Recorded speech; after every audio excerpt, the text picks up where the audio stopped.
Bonjour à tous et à toutes et bienvenue dans votre revue de presse sur M241 TV.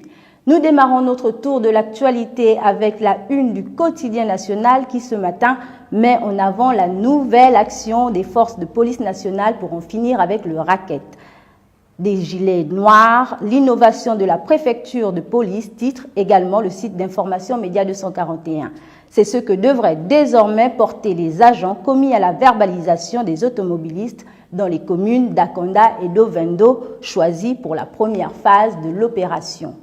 À retrouver également dans l'Union les grandes lignes de la séance de travail qui a eu lieu mercredi dernier à la primature. Au menu des échanges entre le Premier ministre Julien Kogué-Bekale et la délégation de la Banque mondiale, la restructuration du projet de développement des compétences et de l'employabilité, plus connu sous le nom du PRODES. Considéré comme la réponse du gouvernement au chômage des jeunes, le PRODES, lit-on, devrait subir dans les tout prochains jours bon nombre de modifications.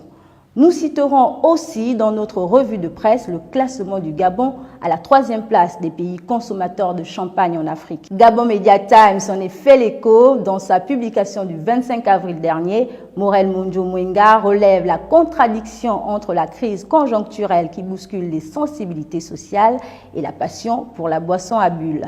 Ce classement, un classement tiré d'une publication de l'agence Ecofin. Le pays a enregistré pour la seule période de 2016 l'importation de 128 000 bouteilles de luxueux breuvage. À retenir tout de même que l'abus d'alcool est dangereux pour la santé. C'est que ça se bouscule au niveau de la Fédération gabonaise de football. L'appel à candidature pour les postes d'entraîneur et de directeur technique national a reçu pas moins de 82 dossiers. Désignés, la commission d'évaluation des candidatures va en faire dans les prochains jours le tri. Serge A. Moussadji relève l'attente des Panthères et certainement celle des amateurs de football. Entre autres, les noms de 2 internationaux ont été dévoilés par les réseaux sociaux. Un article sur la candidature de l'ancien capitaine d'Azingo, Valérie Ondo, est à retrouver dans la rubrique sport de Média 241.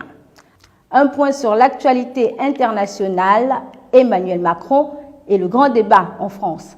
Face à la presse, hier jeudi 25 avril, le président français a livré ses orientations du 2e acte de son quinquennat, affichant sa volonté de regagner le cœur des Français autour d'un projet humain.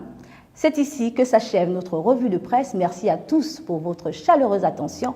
Rendez-vous lundi.